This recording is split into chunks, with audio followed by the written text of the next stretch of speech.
नमस्कार मंडळी, तर आज मी बनवत आहे गूळ आणि चण्याची चिक्की। तर तुम्ही त्यासाठी पाहू शकता, पहिले मी तीळ भाजून घेतलेत कढईमध्ये। त्याच्यानंतर चणे थोडेसे रोस्ट करून घेतले हलके। त्याच्यानंतर ड्रायफ्रूट थोडेसे रोस्ट केले आणि त्याच्यानंतर हे 1 वाटी मी गूळ घेतलेला। तर गुळामध्ये थोडंसं पाणी टाकलं का आता ते गूळ पटकन मेल्ट होण्यासाठी।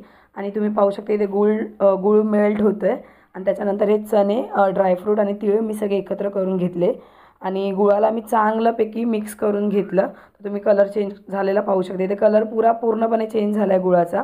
आणि त्याच्यानंतर मी हे मिक्स केलेले चणे आणि ड्रायफ्रूट आणि तीळ एकत्र करून घेतले आणि ते गुळामध्ये ॲड केले आणि व्यवस्थित मिक्स करून घेतले जोपर्यंत ते थिक नाही होत, गुळ आणि चणे एकत्र मिक्स नाही होत तोपर्यंत। आणि ते ताटाला मी थोडंसं तूप लावून ग्रीस करून घेतलं का आता त्याच्यावरती ते चिक्कीचं बॅटर टाकलं तर ते खाली चिपकायला नको म्हणून। आणि इथे बघू शकता तुम्ही, आता बॅटर एकदम मस्त रेडी झालं आहे आपलं। तर थोडंसं मी बॅटर थंड होऊन दिलं आणि त्याच्यानंतर मी ताटावरती थोडंसं बॅटर टाकलं आणि पूर्णपणे स्प्रेड करून घेतलं आणि थोडं थंड होऊन दिलं स्प्रेड केल्याच्यानंतर।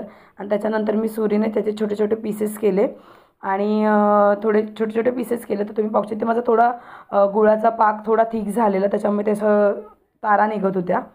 आणि त्याच्यानंतर तुम्ही बघू शकता इथे रेडी झालं आहे। पीसेस कटिंग करून घेतले आणि माझ्या हाताने थोडे थोडे मी शेप दिले।